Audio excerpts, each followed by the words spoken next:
Check, check. There we go.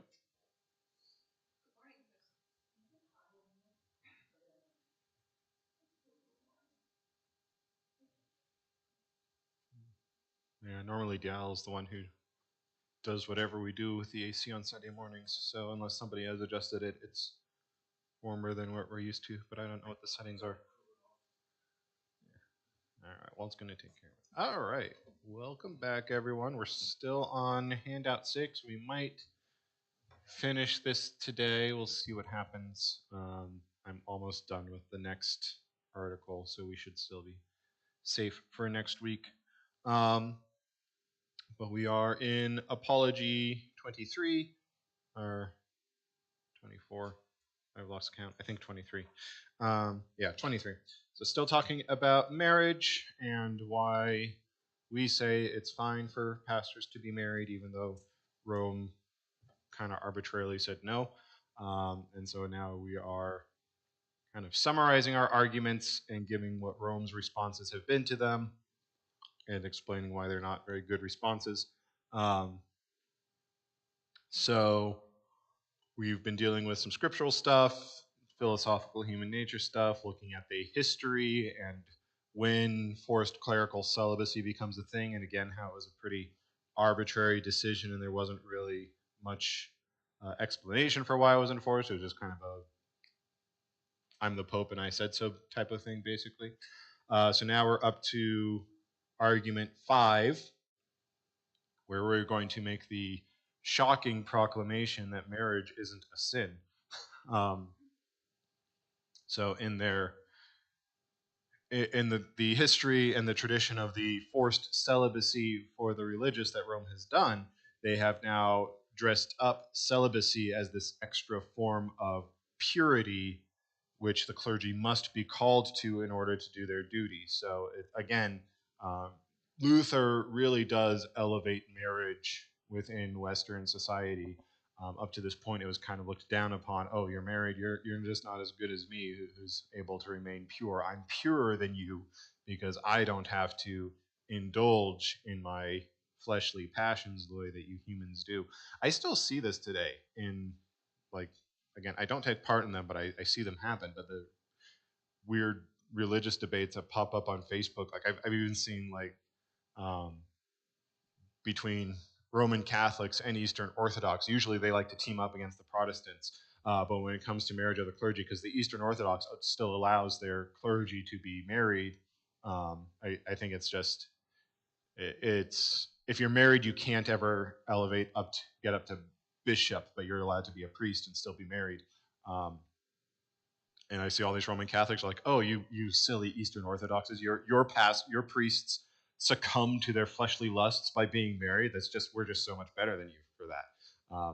They really see this as an elevated form of purity for themselves, which means, by if you think about it logically, they're saying that marriage itself is an impurity.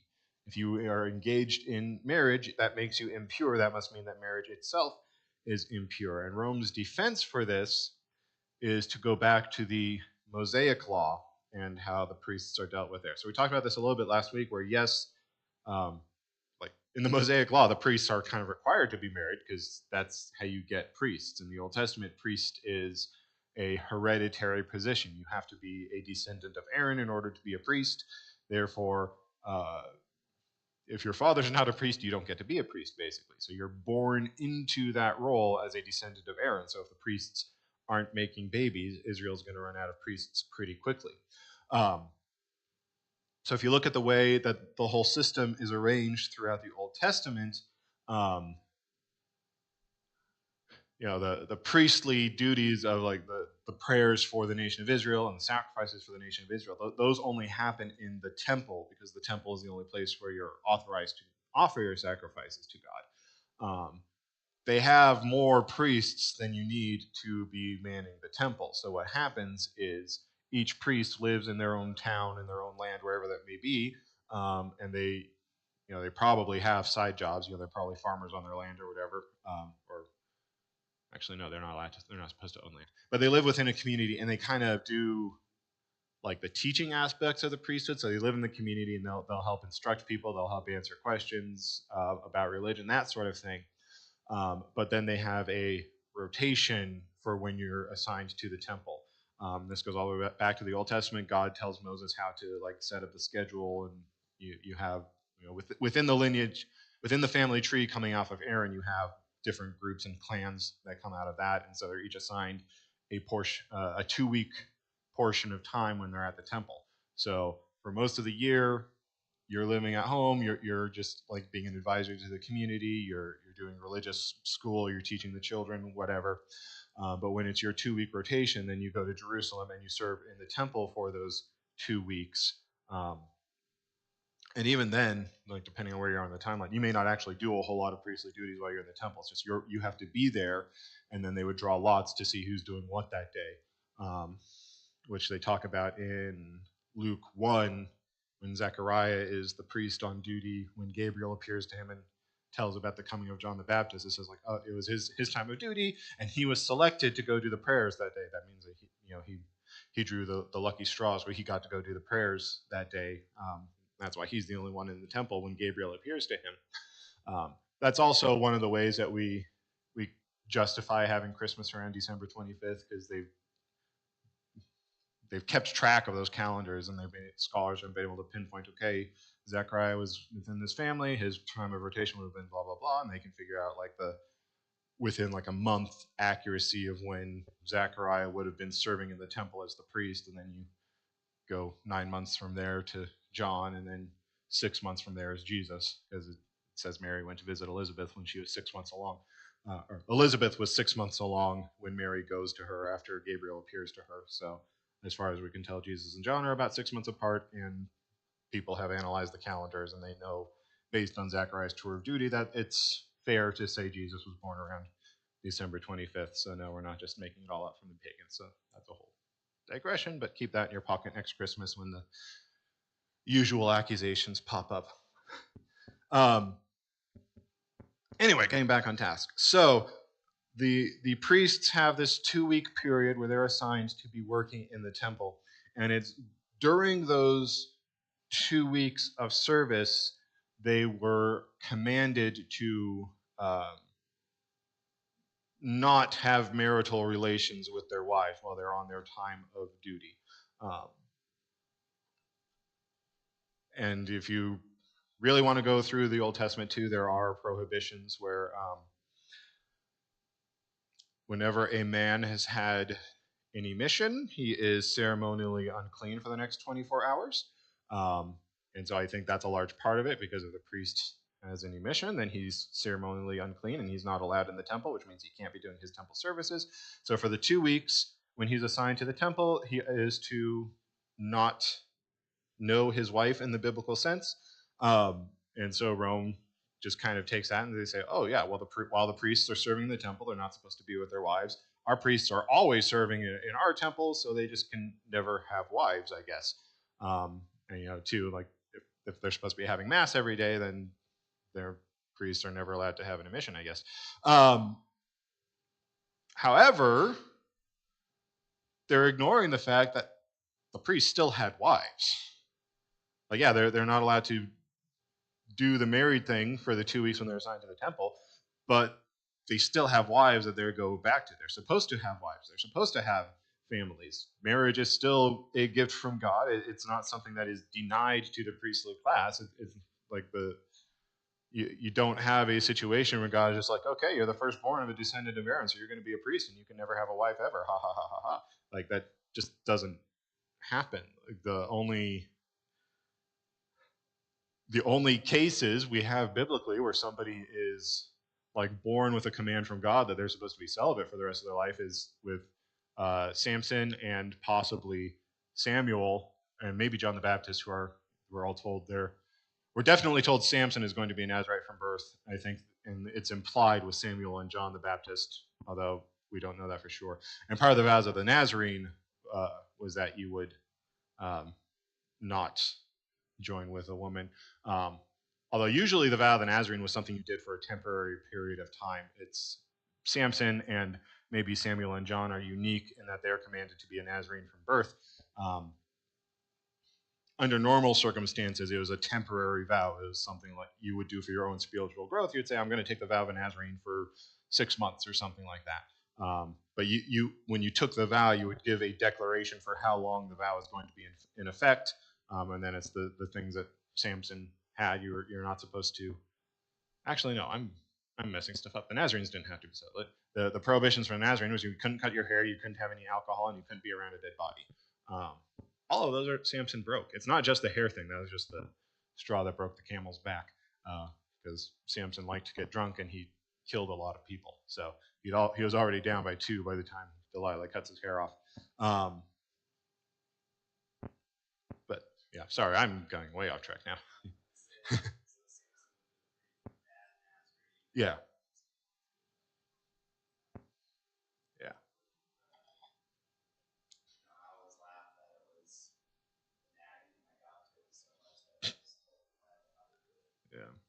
Yeah. But yeah, under normal circumstances, it would be something you do, sort of like kind of like the practice of giving something up for Lent. Like it's a good tradition and it's helpful for your spiritual growth, but it's not strictly necessary, at least outside of Rome, it's not. But yeah, it would be, I want to get closer to God. I'm going to take the vow of a Nazarene for 8 months or something, and then you go to the temple and you take the vow, and then for those next 8 months, you couldn't cut your hair, you couldn't have any alcohol, and you couldn't be around a dead body. And like if you look in the book of Leviticus, there's like what happens if they accidentally encounter a dead body, and there's like rules for how they kind of renew the vow and all of that. But then at the end of the 8 months, you would shave off all of that hair that you had been growing. You would burn that, and then that was the sign that you have completed your vow with the Nazarene. Then you go back to your regular life. Sorry, I got way off track there. So the issues with Rome saying the priests couldn't be with their wives for 2 weeks, therefore our priests can't have wives at all, is you're only getting half the story, because the priests still had wives, and outside of those 2 weeks, they presumably had normal marital relations.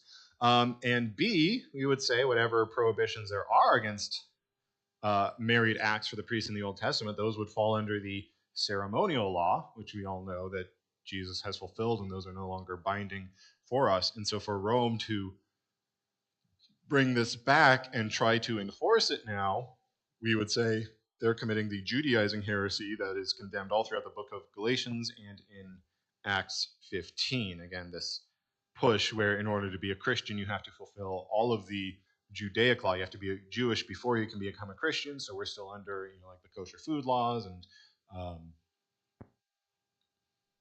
that's the one that comes most immediately to mind. But yeah, this enforced priestly celibacy would fall under that.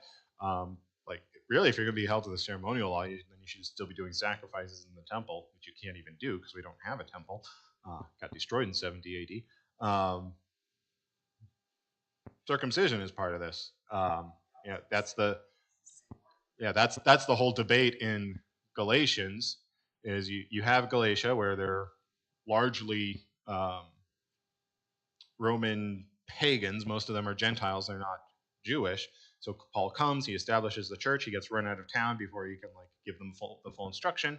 And as soon as he leaves, then you have the group that are called the Judaizers coming in, and they're saying, "Oh, well, you can't be a Christian unless you're Jewish. So guys, you all have to be circumcised if you're going to be Christians, because that's a law for the Jews, and you have to become Jewish before you can become a Christian. So if you're not circumcised, you're not a real Christian."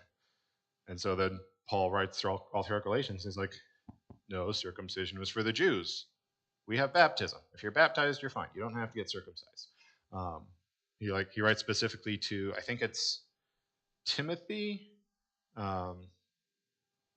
Because Timothy was the son of a Greek woman, so he wasn't circumcised at birth. And people are like, "Oh, Paul, if Timothy's going to be your successor, doesn't he have to be circumcised?" And Paul's like, "No, Timothy's Greek. Why would you make him get circumcised? He's not Jewish."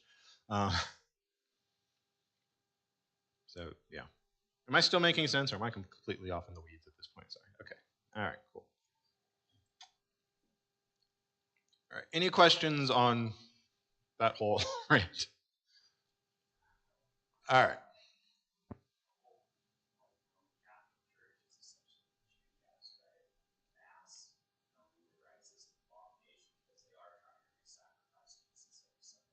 Yeah, and we'll talk about that's Article 24. So we'll get to that. All right. So this question here that we have then is celibacy purer than marriage? Mm, like we can't go as far as Rome does, where they're insinuating that marriage is impure, because again, marriage is instituted by, commanded by, and it's blessed by God. Again, we talked about that the last couple of weeks. Genesis, he creates male and female, and then he institutes marriage. Again, the first miracle Jesus does, according to the Gospel of John, is blesses a marriage by making sure they have enough wine to celebrate it. So if you have something that's instituted, commanded, and blessed by God, you can't call it impure like Rome is doing. So they're falling flat. And then we have some scriptural references here. So we'll start going back to Matthew 19. This is kind of the chapter we keep coming to because this is the one in the gospel that talks the most about marriage. But 19:6, Jesus says, we'll start at 4. We'll start at verse 4. Jesus answered, "Have you not read that he who created them from the beginning made them male and female, and said, Therefore a man shall leave his father and his mother and hold fast to his wife, and the two shall become one flesh," quoting Genesis. "So they are no longer two, but one flesh. What therefore God has joined together, let man not separate." So again, in marriage, not only is this blessed, not only is this instituted and commanded by God, but it's blessed by God. God is the one joining husband to wife in marriage. If marriage was an impure thing, God would not be a part of that. God would be completely separated from that. Jesus would say, um, what God has tried to keep apart, let man not join together, if marriage was an impure thing. But that's not what he says. Um, Likewise, if we look again to 1 Timothy 4, Paul warns, I'll start at verse 1. "Now the Spirit expressly says that in later times some will depart from the faith by devoting themselves to deceitful spirits and the teachings of demons, through the insincerity of liars whose consciences are seared, who forbid marriage and require abstinence from food that God created to be received with thanksgiving by those who believe and know the truth. For everything created by God is good, and nothing is to be rejected if it is received with thanksgiving." Again, the Genesis text, God created marriage, therefore we kind of have to confess it's good, or else we're not doing the Bible correctly. Um, so if it's created by God and therefore it should be received with rejoice or received with thanksgiving by those who believe, like how can you say marriage is bad and it ought to be avoided by any class of persons? Uh, Next up, we have 1 Corinthians 7:14. It's kind of interesting because there's all sorts of weird extramarital stuff happening in the Church of Corinth, which is why we have 1 Corinthians in the first place. But 7:14, Paul writes, "For the unbelieving husband is made holy because of his wife, and the unbelieving wife is made holy because of her husband. Otherwise your children would be unclean, but as it is, they are holy." Um, so this is, again, Paul is writing to the question, what happens with a married couple where one's a Christian and one's not. And this is where Paul gives kind of a biblical exception for divorce, where if they refuse to convert and they abandon you because of your faith, then that's you're not the one who broke the marriage; they're the one who broke the marriage because of their unfaithfulness. So you're not under any judgment for that. But if possible, you should still remain married to them. And again, when you compare this to what Peter writes about in First Peter, it's by living with them and showing them your faith in every aspect of your life. That may be what ultimately converts them over. And so if Paul is saying, hey, if you're married to an unbeliever, try to keep the marriage intact anyway because it's still instituted by God, like that seems to speak volumes to the importance and the value placed upon marriage, that you still try to preserve it even if you're married to an unbeliever. Whereas, if marriage is this impure thing that ought to be avoided, then like Paul should be saying, oh, well, here you have a chance to get divorced. Go ahead and take it now so you're not married anymore because that's bad. What Rome is teaching is not meshing with what we have in the scriptures. Finally, I want to look at 1 Timothy 2:15, and then I have a really long quote from the Apology to read in regards to it. And this is a verse that can get very misconstrued. The Mormons kind of run away with it, and you'll see why in a minute. So 2:15. I'll start at 13. For Adam was formed first, then Eve, and Adam was not deceived, but the woman was deceived and became a transgressor. Yet she will be saved through childbearing if they continue in faith and love and holiness and self-control. Um, so obviously that can get taken really wrongly. That's how Mormons get into this whole women, you have to have lots of babies, and that's how you get part of how you get into heaven, where you can have more babies for the rest of eternity. Kind of, yeah. Um, so I have a quote here from the apology on that. Paul says that a woman is saved through childbearing. In contrast to the hypocrisy of celibacy, what greater honor could he bestow than to say that woman is saved by the conjugal functions themselves, by conjugal intercourse, by childbirth, and by her other domestic duties? But what does Paul mean? Let the reader observe that faith is added and that the domestic duties are not praised apart from faith, provided they continue, he says, in faith. For he is speaking about the entire class of mothers. Therefore, he especially requires faith, by which a woman receives the forgiveness of sins and justification. Then he adds a particular work of her calling, just as in every human creature a good work of a particular calling ought to follow faith. This work pleases God on account of faith. Thus, the duties of a woman please God on account of faith, and a believing woman who faithfully serves in the duties of her calling is saved. So it's not a works righteousness thing. This is a third use of the law in light of your salvation thing. But again, Paul is not condemning the act of childbearing. He's saying this is part of how you express your saved status. If you are a wife, you should be seeking to be a mother, because that's part of what marriage is for. It's for the upbringing of children. And again, going back to the Genesis text, he creates a male and female that the two should join together and be one flesh. That child is the one flesh union of the marriage. So marriage is good, childbearing is good. Having children outside of marriage is a sin. That's part of why we have marriage, is so that it can be contained in the fireplace, like we've been saying all along. But all of this is to come together to our therefore arguments here. So one, if marriage is permitted and approved by and blessed by God, as we've established, it must be a pure thing for a believer to do. God's not going to command us to do sin. That's not his nature. So if God says, hey, it's good to be married, I bless marriage, I give you marriage, we don't get to say, oh, marriage is going to make me not a good Christian, I better avoid it if possible. So two, the true impurity is lust / fornication, adultery, all of those 6 commandment breaking things, which again, those are most properly countered by marriage, much more so than forced celibacy.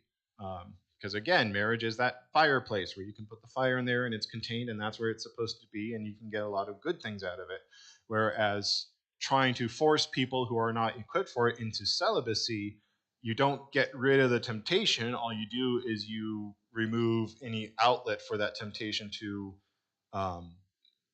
be rightfully released.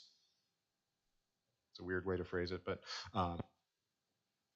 and so you're just giving Satan that foothold where you can increase the temptation, or he can lead that temptation into even greater sins, which is what has been historically happening. Again, we have all these other writings from like monks and monasteries who are like, hey guys, you need to come down here. They're all having gay orgies with each other.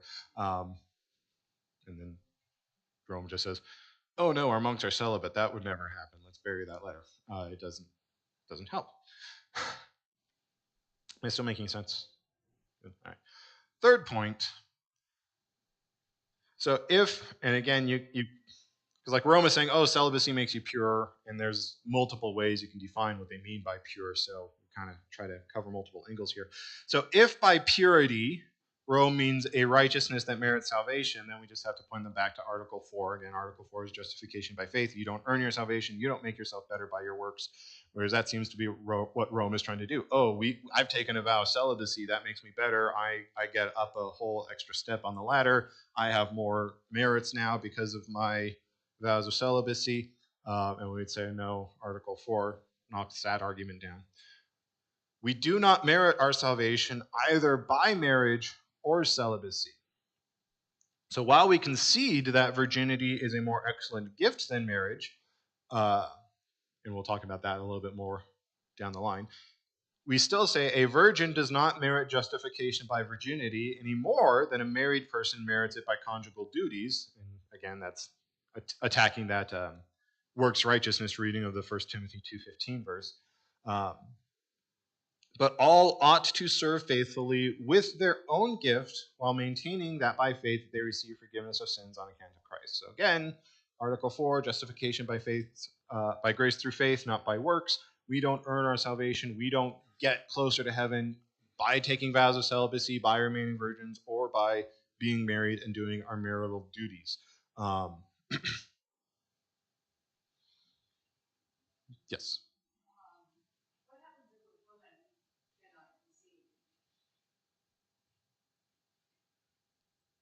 What? Yeah. Yeah.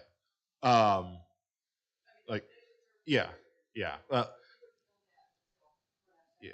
Yeah. So again, it's yeah. So again, like the first Timothy 2:15, a woman is saved by childbearing. It's not a works righteousness thing. It's not saying you're saved by the act of bearing children. It's recognizing, that's the third use of the law. Like it should be something received with joy. But again, we need to be really careful we're not making category errors, because this is what happens with the gay marriage debate. Is we point out, historically, biblically, scripturally, culturally, in like every civilization up until ours 3 years ago, it's always been understood part of the reason of marriage is for the rearing of children, raising them up in a household with both parents where they're both committed to staying together and staying there for the children to produce functional members of society. And um, gay marriage, which is itself like intentionally sterile, is putting it outside the definition of marriage. And now they have to like buy surrogates to carry children for them, which is way more handmaid's tale-y than anything the Republicans are doing, but that's lost on all of the protesters.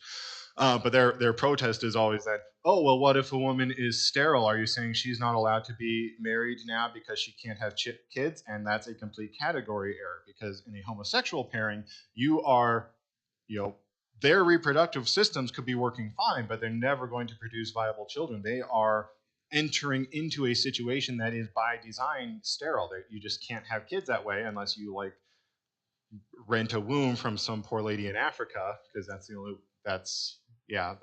whole messed up system of surrogacy there.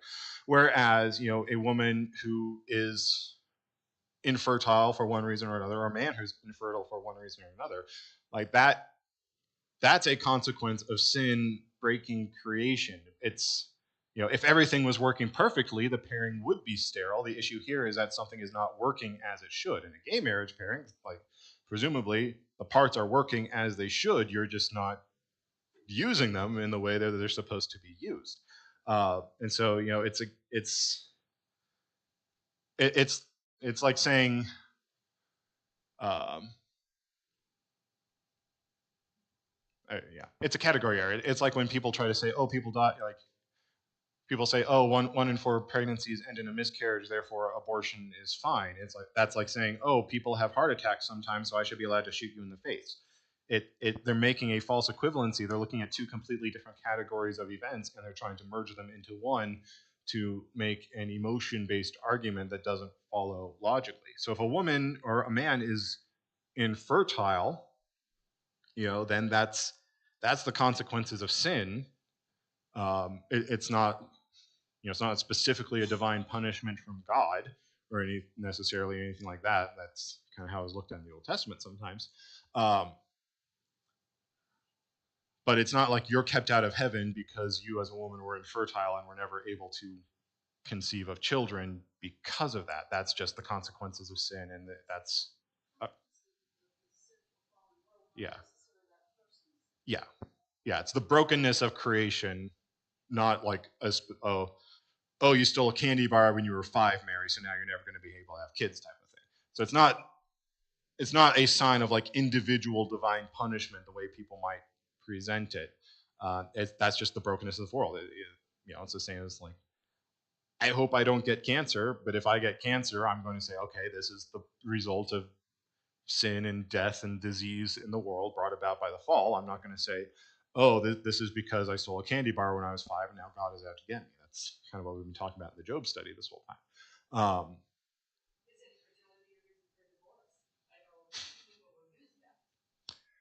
I would say no. Yeah, I would say no. So, and this is where, so it makes a great case for adoption, though. Like, adoption is a wonderful biblical ideal. It's a great picture of how we were all brought to faith, because we're born enemies of God and then we're adopted into his family as his children through baptism. Adoption is a wonderful picture of God's grace for us. And again, there's all sorts of sociological, anthropological data about how children do best if they have both parents at home. There's something about the complementarianism between a man and a woman that when they're living together, modeling a good marriage, it tends to work out really well for children. Again, we're dealing with statistics, so yes, you can have anecdotal, oh, there's abusive people out there. Yeah, that's true, but that's more of an outlier. Like, if you look at the stats, the number one predictor of a person being successful later in life is if they had both parents together in the same home with them. If you want to see the greatest predictor, somebody who's going to end up a criminal in jail, it's that they were raised by a single mother without the father being present in their lives. That's just how the stats work out. And so if you have a married couple where one or both of them is infertile because of the fallenness of creation and the brokenness, that's a really good opportunity for them to still have a good marriage and model a good marriage and possibly adopt. If they can't adopt for one reason or another, I know there's whole lots of red tape around that, and we're pretty close to it becoming illegal for Christians to adopt. Because the world is stupid. But you can model what a good, proper, functional marriage looks like to the other children that may be in your lives, whether it be nieces or nephews or other children in the congregation. But you can still model that complementarianism between man and woman and what marriage looks like for the useful upbringing of other children, even if they aren't your own biologically. But again, infertility within a properly married couple is completely different than the infertility of a gay married couple. Like, yeah, they can adopt a kid, but then they're raising them in a family where it's two dads or two moms. They don't get to see that complementarianism between man and wife. They don't see how they interact with each other. They don't get the opportunity to see what a healthy marriage looks like and be raised in that environment.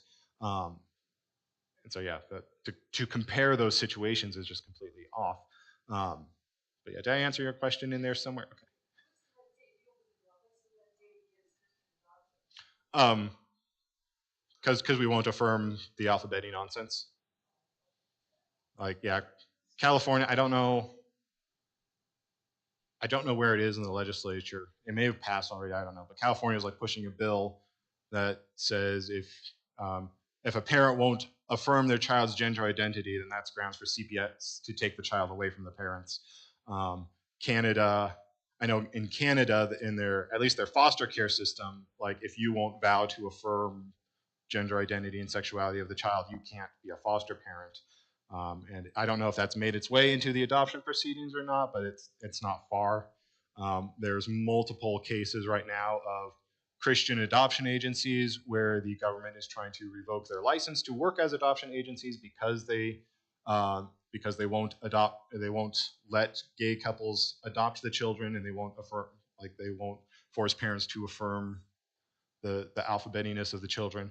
So yeah, it's kind of only a matter of time before the government just says, if you're not willing to affirm whatever, then we won't let you adopt any children. Which, if you're an actual Christian, not a progressive Christian, then you won't be affirming that. And so then the government will just say, oh, you can't adopt kids then. That's going to be a whole mess.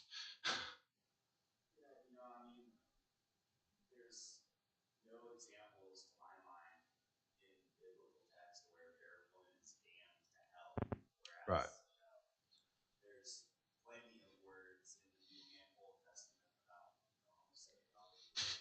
Yeah.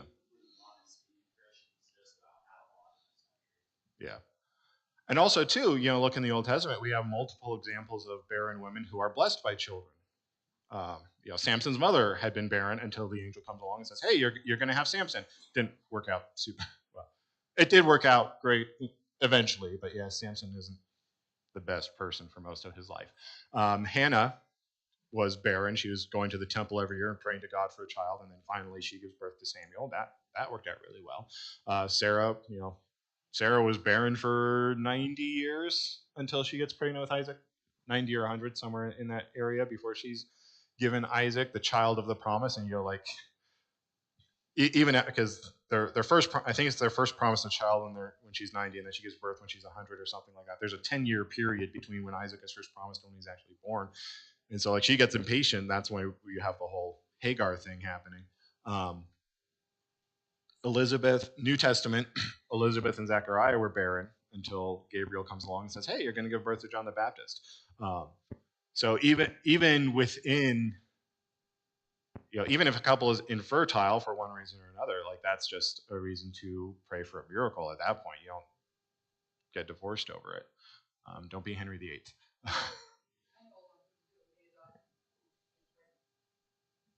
Yeah, they had was one of the guys over is at the CareNet banquet last year. One of the guest speakers was talking about, like, he and his wife both really wanted large families, and they got married. And they're like, okay, we're going to have 7 kids, and then, like, the wife turned out to be infertile, and so they go through the whole adoption process, and that takes forever. And then, like, they finally adopt a baby, and then, like, they bring the baby home, and then bam, the wife got pregnant with twins or something, and they wound up with 7 kids eventually. But yeah, miracles still happen. And, like, again, don't turn this into a prosperity gospel. Oh, just pray to God and then you're guaranteed to have a baby either. But, like, don't give up the hope either. Like, don't just abandon it entirely. Like, you pray for a miracle and then you deal with whether you receive it or not in the best way you can.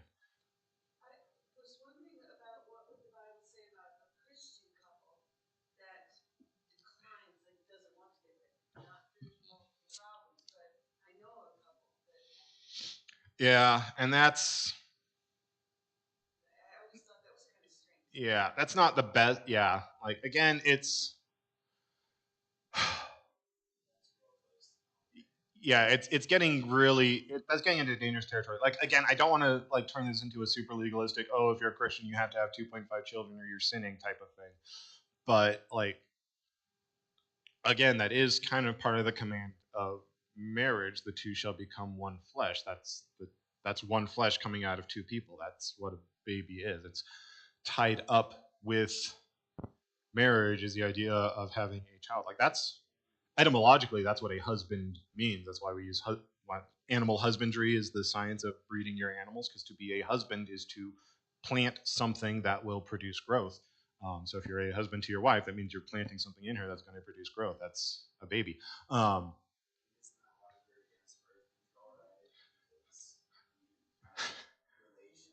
Yeah. Well, it's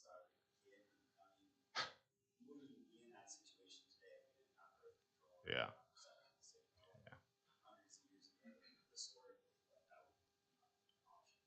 Yeah. Well, that's why Rome is against birth control. Um, Lutherans, it becomes more of a recommendation. I don't know if we have anything official in our documents that are against contraception at all. But, like, yeah, if you read Humanae Vitae, I think is the name of the encyclical, where whatever pope it was at the time addressed contraception. That's part of it, is you don't separate sex from the act of procreation, which is what we've done in society as of the sexual revolution, and look where that's gotten us. That was with the advent of the pill. That allows women to separate sex from the act of procreation, so now they can have sex without worrying about being pregnant, so they don't have to worry about whether the man has committed to them or not. And then we get the summer of free love, and now we have AIDS. I mean, there's other issues too, but yeah.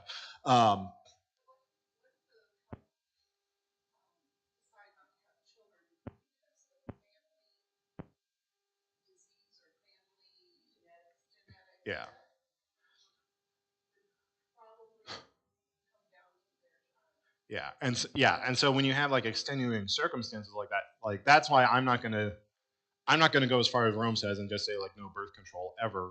Like, yeah, there can be mitigating circumstances. I think if there is a big risk of genetic issues in the child, if the wife has some kind of condition where, like, pregnancy is very likely going to be lethal to her, then I'm going to probably say, yeah, you should probably use contraception in that case. I might be wrong on that, and I hope God forgives me if I am wrong. But I think there are some mitigating factors there that can make a reasonable argument for it. But again, I would say then you should be looking towards fostering or adoption or something so that you can still have the raising of children being a part of that marriage as much as possible. Um,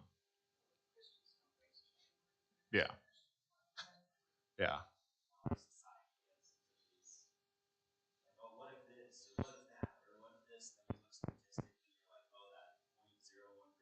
yeah,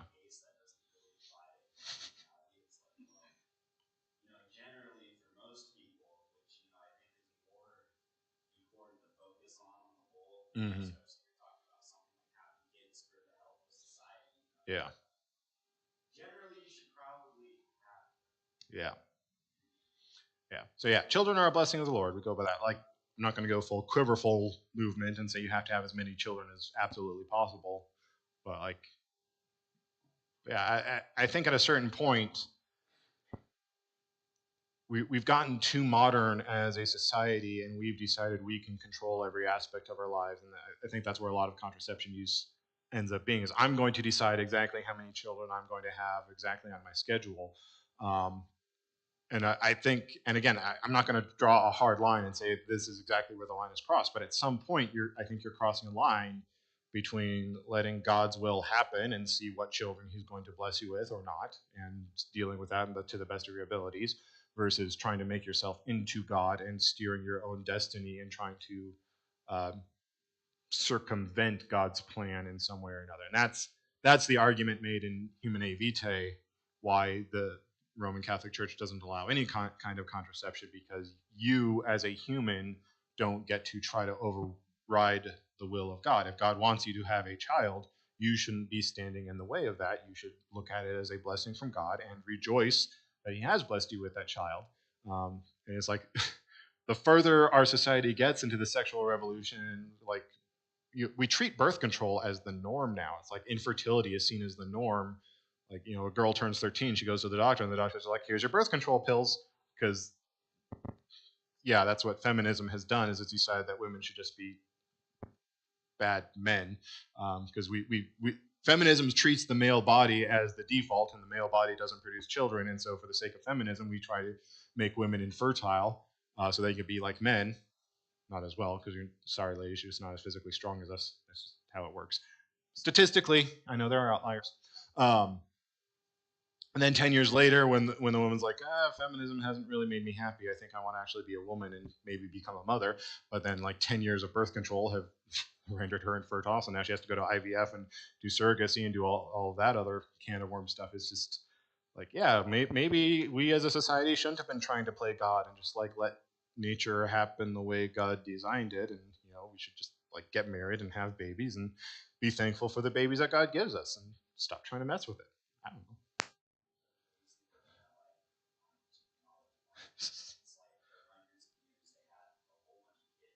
Yeah. Yeah.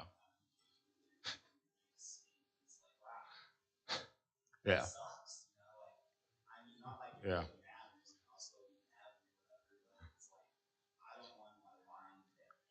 It- yeah. But yeah, society has lost the idea of legacy. But yeah. I was like, yeah, there's memes that go around. It's like great grandma, and there's a picture of a lady with like 20 kids, and then it's like grandma, and there's a picture of a lady with 8 kids, and then it's like mom, and there's a picture of a lady with 3 kids, and it's like me, and it's a lady drinking wine and petting her cat. Which I love cats. I have 4 of them, but they're not my kid. I love Lydia more than I love my cats. Yeah. Did I answer whatever question brought us? Yeah. Yeah. Loy.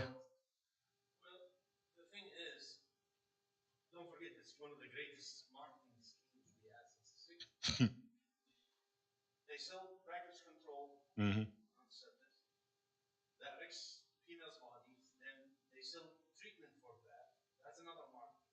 Yeah. Mm-hmm.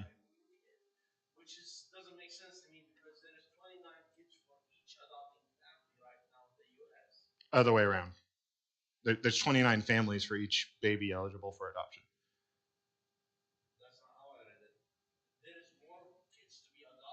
If yeah, well, yeah, well, yeah. So when it comes to babies and so-called unwanted pregnancies, the latest stat I've heard is there's 35 couples trying to adopt for every baby that becomes eligible for adoption. So there's if you have an unwanted pregnancy, there's no difficulty finding somebody who wants to adopt that baby. It's when you get to older kids that it's harder to find people to adopt them for one reason or another. But the the foster care argument doesn't. The goal of foster care is a reunion between the child and the family. So, like people always throw out these stats. Oh, there's X number of 100,000 of kids in foster care. Most of them are not eligible for adoption. Foster care is, the family has an unsafe environment, so CPS takes the child out of the house until the parents can get back on their feet. But the goal is always to reunite that child to the parents. It's only when like the parents miss X number of checks, or they like just say, I don't want the kid anymore, get rid of it, then the child becomes eligible for adoption. But just saying, there's 400,000 kids in foster care does not mean there's 400,000 kids that are waiting for a home to be adopted. It means there's like 90,000 kids waiting for adoption, which, yeah, that's a bigger number than it should be. But most of the kids in foster care, they can't be adopted by anyone else. The goal is the foster system is trying to get them back with their parents.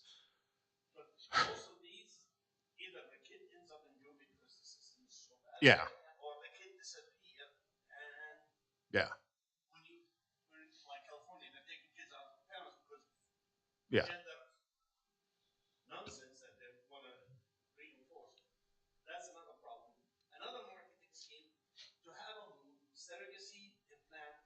Yeah.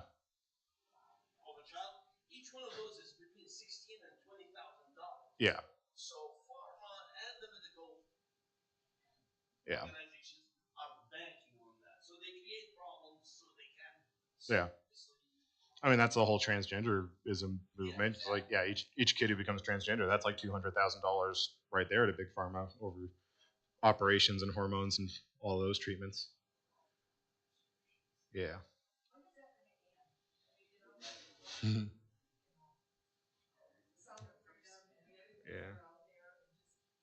When Jesus comes back. Yeah. Maranatha.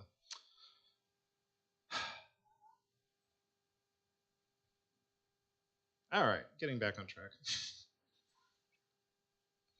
All right, so we're on point number 3. So again, there are Bible verses that praise virginity. Again, you have the 1 Corinthians 7. Paul's like, it would be better if everyone could be single like I am, because then you could devote more time to the ministry. Matthew 19:12. That's where Jesus says, if you can receive this gift of singleness, then it's probably better for you not to get married, because yeah, marriage is hard and it can create lots of difficulties in your life. Um, but again, he says not everyone can receive this message. So if you're not equipped for celibacy, you don't force it upon yourself. And then we have Revelation 14:4 as well. I don't think this was referenced in the apology, but I've seen this used before, so I wanted to bring it up. So Revelation 14:4. This is John seeing the 144,000 who are up in heaven, and in verse 4, the angel tells him, "It is these who have not defiled themselves with women, for they are virgins. It is these who follow the Lamb wherever he goes. These have been redeemed from mankind as firstfruits for God and the Lamb." And so I have seen Roman Catholic apologists who say, "Oh yeah, Revelation 14:4. These who have remained virgins their whole life are set apart as special. Therefore, our priests need to be celibate so they can remain virgins for their whole life." Um, Again, it's not like it is elevating a lifelong virginity and celibacy on a certain pedestal, but it's not saying you're cast out of heaven if you're not, and it's not saying these were priests either. It's just saying these are people who are set apart. So yeah, you can elevate virginity somewhat, because we do have these other verses that praise it, but they don't praise virginity because it earns merit or forgiveness in itself, or it makes you a better Christian, but it's always because it allows more time for prayer, teaching, serving in the ministry, etc. So that we have that here in verse 4. It is these who follow the Lamb wherever he goes. That's the argument Paul makes in 1 Corinthians 7. If you remain single, then you can do ministry even better, because you can. I'm Paul. I'm single. I can pack everything up and go to Macedonia and preach the word there. I don't have to worry about taking my kids out of school, or my wife has friends here and she doesn't want to leave her job, and all of those other hassles that happen. I'm myself. I can just pack up and go and spread the word wherever I need it. That's why Paul says it's better to be single for the sake of the ministry. It's not because singleness in itself makes you better. And so the lifelong virgins in Revelation 14:4, it's not, oh yeah, they're just better than everybody. You should have been like them, you dirty married person. But it's no, they were able to follow the Lamb wherever he goes. They could just pack up and go wherever the ministry needed them. They didn't have to say, oh, I should maybe go here, but my wife has a really good job here and we're stable, and like the kids are enjoying their school, and it would like destroy my family if I moved, so I'm not sure, does my vocation as a missionary or my vocation as a husband and father mean more? I don't it like Yeah, that's why singleness is advocated for in the Bible. Because again, going back to 1 Corinthians 7, even Paul, as he's praising virginity and being like, I wish everyone could remain single like I am, he also says, he even says to married couples, like, yeah, you should set some time apart where you do refrain from the marital act, but it's only so you can devote yourself to a time of prayer. So you give the romance a break so that you can dedicate time to prayer and like fasting and rededicating yourself with God, reminding yourself of your relationship with God. But then he says, after that time is over, get back together so that Satan doesn't have that foothold of temptation. So like, if Paul, in the midst of saying, hey, being single is really awesome, also says, hey, married people, you should be doing married things with each other. You don't get to say doing married things within marriage makes you a bad person, like Rome is trying to do. So yeah, set apart a time of celibacy within your marriage so you can focus on prayer and ministry or whatever, but don't make it perpetual. You should still come back together after that set time. That's from Paul in the like 2 sentences before he says, I wish everyone could remain single as I am. So yeah, the whole argument from Rome is just then Melanchthon accuses them of heresy. So he says, even if this idea that celibacy made you extra pure in some way, even if that were true for the sake of argument, Rome, again, is not living up to it. So he has a quote here. This great crowd of lazy priests in the confraternities, given their wild living, cannot afford to keep even this Levitical continence, as the facts show.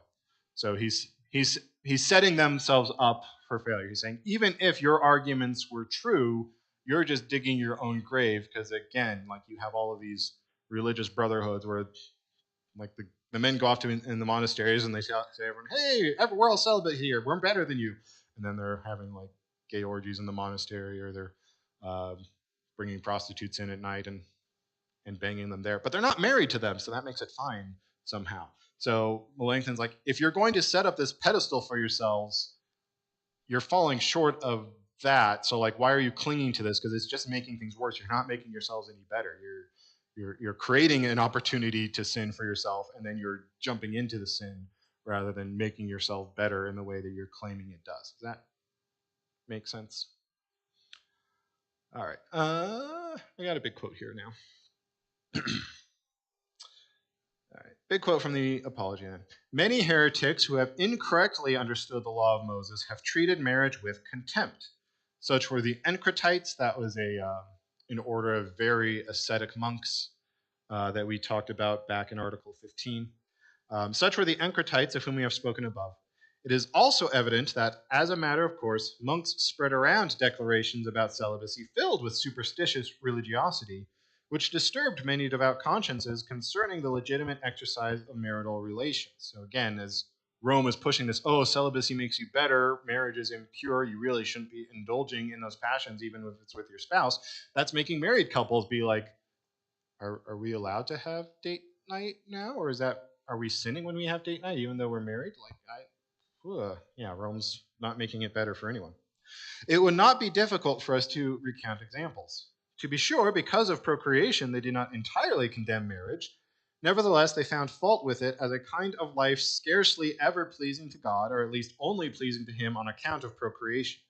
But they extolled celibacy as though it were an angelic mode of life, proclaimed that it was a sacrifice most pleasing to God, that it merited the forgiveness of sins, merited golden rewards, bore fruit 100-fold, and infinite other things.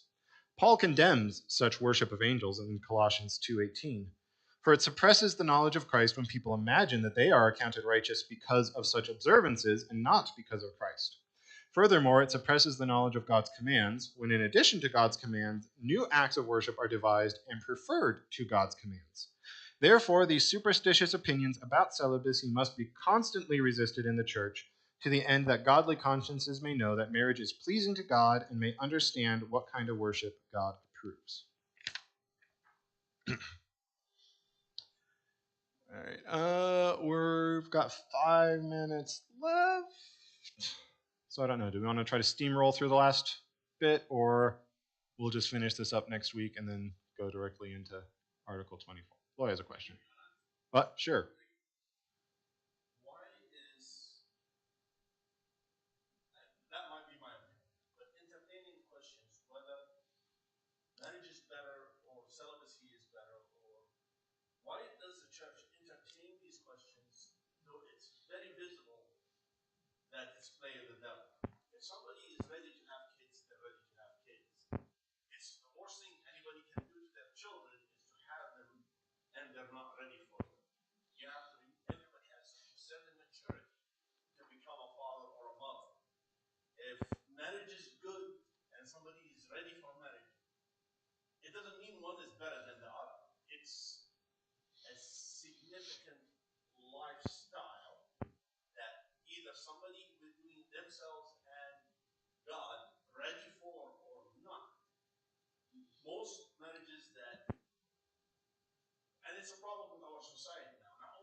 Mm-hmm.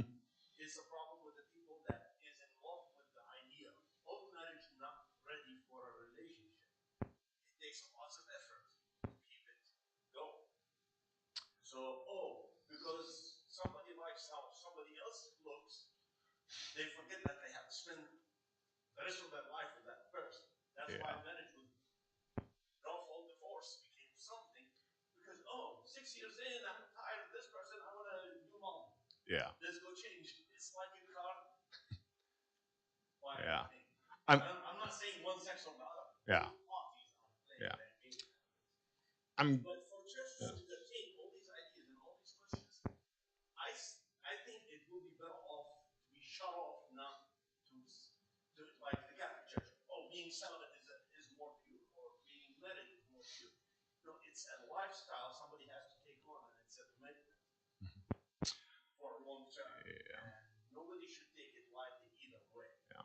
I'm gonna push back on you a little bit, like this the wait until you're ready argument. Like, yeah, I think I know where you're going with that, and yeah, it makes sense, but that gets really misconstrued because that's where we are in society right now. Is it's wait until you're ready to get married, so go to college, get all of your hundreds of thousands of dollars of student debt, get settled in your career, wait until your life is all like set up, and then decide, okay, now I'm ready to get married. Meanwhile, you've been fooling around the whole time because that's what our society teaches.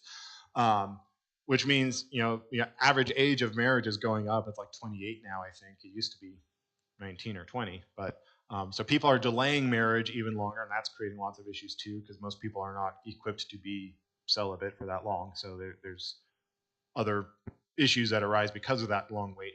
But then you're getting into marriage later, which means the window of fertility for women is much shorter, and that's part of why we have smaller families now. And it's the same thing too. It's like women are told wait until you're ready to have kids, so go to college, get settled in your career, make sure you're at like the position you want to be, then start looking for the guy that you're going to marry, then get married, and now you can maybe have one kid before the age catches up to you, and so now you're going to have a really small family because like at a certain point you have to we do have to trust God and be like, I don't know exactly how I'm going to build my life, but I figure it would be a lot better if I could build the life with someone. So I'm going to get married, and then we'll work on establishing our careers and figuring out household chores, and we'll grow together in that way too.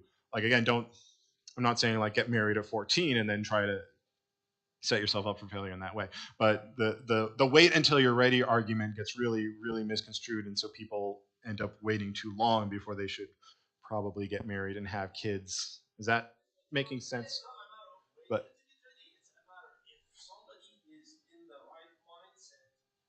yeah. Mhm. Yeah. Yeah. Hmm. Yeah.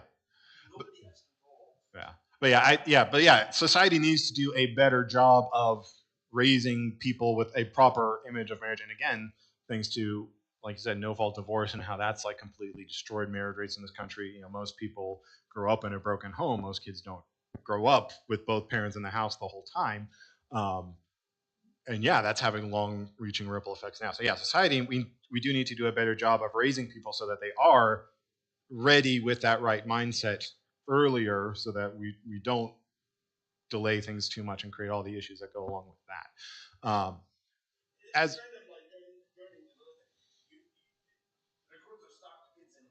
yeah. Yeah.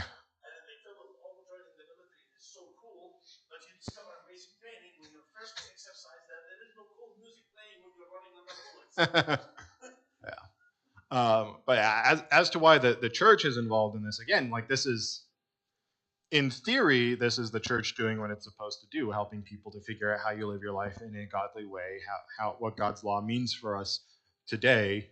Again, it's like Rome starts out with good intentions, but then they just piled a lot of extra stuff on there, and they make it worse for everybody. So as for saying one is better than the other, like yes, we do have some scriptural evidence to say celibacy is better if you are equipped for it. And the problem is Rome just cuts off that last part, and they just say every like celibacy is better. We should like all try to enforce it. And again, especially in the medieval ages, like marriage was looked down upon. It was, oh, you're not strong enough to be celibate, so you had to get married because you are being ruled by your urges. And it was like the viewpoint kind of was like even within marriage, having sex was inherently sinful, because even though you're married to your wife, you are lusting after her when you consummate the marriage with her. And so like every conjugal act, whether it's within marriage or not, has a stain of sin along with it. Quite frankly, I suspect that's part of why they insist on the perpetual virginity of marriage, because they at least in the medieval ages, they may be better about it now, but like they had this thought that, and again, this is kind of thanks to Plato, but it's like even within marriage, sex was inherently sinful because it was just too fleshly and dirty.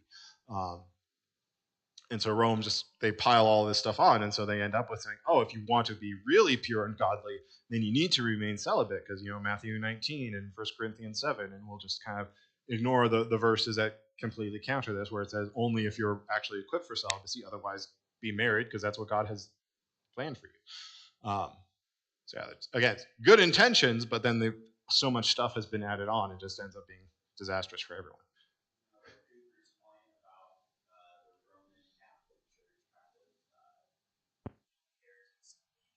Mm-hmm. Yeah.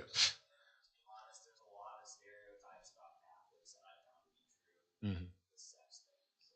Well, again, I think it comes out of Plato, because Plato is proto-Gnostic. That's how Gnosticism happens. Is it tries to combine Christianity with ancient Greek philosophy, and so Plato does have this idea: spiritual things good, physical things bad. And yeah, sex is a very physical thing, and so thanks to Plato's influence and Rome's love affair with Plato, they just kind of end up with this, oh yeah, sex is very fleshly, it's material, so it's just lower than the spiritual pursuits of just thinking about God. So if you can't resist those urges and you end up having sex, then that just means you're not as enlightened as we are, type of thing. And so yeah, they really do look down on marriage as a whole. Luther is really